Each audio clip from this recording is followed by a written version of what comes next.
তেন্তে হলে মই আজিয়ে নিৰ্বাচন অফিচলৈ যাম। আৰু এটা কথা মনত ৰাখিবি, যদি কাৰোবাৰ কেতিয়াবা নামটো ভুল আহে আমি নিজে ইলেকশ্যন অফিচলৈ গৈ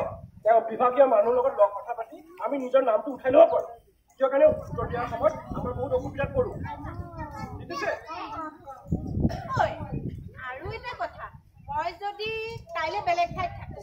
ধৰ মই এতিয়া বেচেৰিয়াত থাকোঁ তাৰপৰা যদি মই ধৰ পৰ্বতীয়াত গুচি আহিলোঁ তেতিয়া মোৰ ভোটটো কি হ'ব আৰে একো চিন্তা কাৰণেই নহয় ভোটদান যোনটো পুৰণি ভোটদান কেন্দ্ৰ আছে ভালকে কওঁ এই যোনটো পুৰণিকৈ ভোটদান কেন্দ্ৰ আছে তাত গৈ পেলাই তোৰ নামটো কৰ্তন কৰি দিলে হ'ল আৰু নতুন ভোটদান কেন্দ্ৰত গৈ তোৰ নামটো অন্তৰ্ভুক্ত কৰিলেই হৈ গ'ল ইমান ইজি কাম আকৌ এইবোৰ চৰকাৰে নামবোৰ ঠিক কৰি দিব আমি কিয় কৰিব লাগে কচোন একেবাৰে ভুল কথা কোৱা বাৰু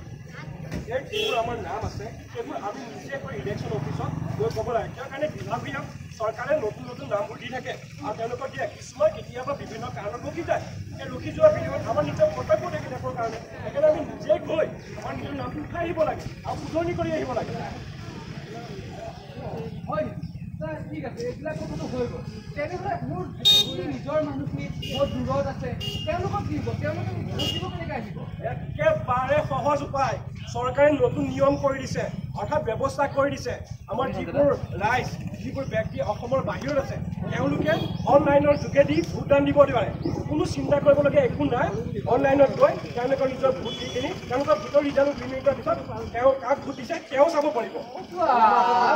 ভাল কথা দেখোন বহুত কথা জানা ইলেকশ্যন অফিচত গৈ গৈ শিকিছোঁ ভাৰতবৰ্ষ বিশ্বৰ বৃহত্তম গণতান্ত্ৰিক দেশ হিচাপে প্ৰতিষ্ঠা কৰিবলৈ আমি ভোট দিয়াটো অতি প্ৰয়োজনীয় আৰু আমাৰ দেশৰ বেছিভাগ ভোটাৰে হৈছে আমি যুৱ প্ৰজন্ম গতিকে আমি যুৱ সমাজে একেলগে মিলি গৈ ভোটদান কৰিব লাগে বুজিছ মই কিন্তু এবাৰ নিজৰ ভোটটো তাকে দিম কোনে মোক কিবা কিবি দিব নহ'লে ভোটটো এনেই দিম নে কি কোৱা দেখিছ ই ইমান বেয়া কাম কৰে শুন আমাৰ ভোটটো হৈছে বহুত মূল্যৱান সম্পদ গতিকে কাৰোবাৰ প্ৰলোভনত পৰি নিজৰ ভোটটো বিক্ৰী কৰি দিয়াটো একদম বেয়া কথা আৰু নিজৰ বিবেকেৰে ভোট দে তেতিয়াহে এখন ভাল সুস্থ চৰকাৰ গঢ়ি তুলিব পাৰিম বুজি পালি তই একটা ভুল কথা ভাবিছ দেই আৰু তাতে আকৌ আমি শিল্পী মানুহ এইবোৰ কাম কৰিলে একেবাৰে নহয় ভাই ময়ো এবাৰ নিজৰ বিবেকেৰেহে ভোট দিম আৰু এখন সুস্থ অসমত ধুনীয়া চৰকাৰ বনোৱাত সহায় কৰিম মোৰ এটা বুজি পাইছ এনেকুৱা হ'ব লাগে দেখিলে ৰাইজ আমাৰ এওঁ বুজি পাইছে আমিও বুজি পাইছোঁ আপোনালোকে বুজি পাইছেনে বাৰু যদি আপোনালোকৰ মনত কিবা ভাৱধাৰা আছে বা কিবা জানিবলগীয়া আছে আপোনালোকে ইলেকশ্যন অফিচলৈ গ'লে হ'ল তাত গৈ আপোনালোকে গোটেইখিনি কথা বিৱৰণী তেওঁলোকে আপোনালোকক জনাই দিব আৰু এটা কথা কৈ থওঁ আপোনালোকে কিন্তু নিজৰ বিবেকেৰেহে ভোট দিব কাৰোবাৰ প্ৰলোভনত পৰি কিন্তু ভোট নিদিব দেই ৰাইজ আৰু এটা কথা আপোনালোকৰ যদি কোনোবা পৰিয়ালৰ মানুহ দূৰত আছে তেনেহ'লে জনাই দিব যে তেওঁলোকে ইণ্টাৰনেটৰ যোগেদিও ভোট দিব পৰা ব্যৱস্থা আহি পৰিলেহি আৰু মনত ৰাখিব ৰাইজ মই এবাৰ যেনেকৈ নিজৰ বিবেকেৰে ভোটটো দিম আপোনালোকেও নিজৰ বিবেকেৰে ভোটটো দিব কাৰোবাৰ প্ৰলোভনত পৰি ভোটটো বিক্ৰী কৰি নিদিব কিন্তু আৰু এটা কথা আপোনালোকৰ যদি নামটো আপোনালোকৰ ভোটাৰ আইডিত ভুল হৈ আহিছে তেন্তে ভয় কৰিব নালাগে আপোনালোকে ইলেকশ্যন অফিচত গৈ আবেদন কৰি নিজৰ নামটো শুধৰাই ল'ব পাৰে হয় তেনেকৈ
ধন্যবাদ।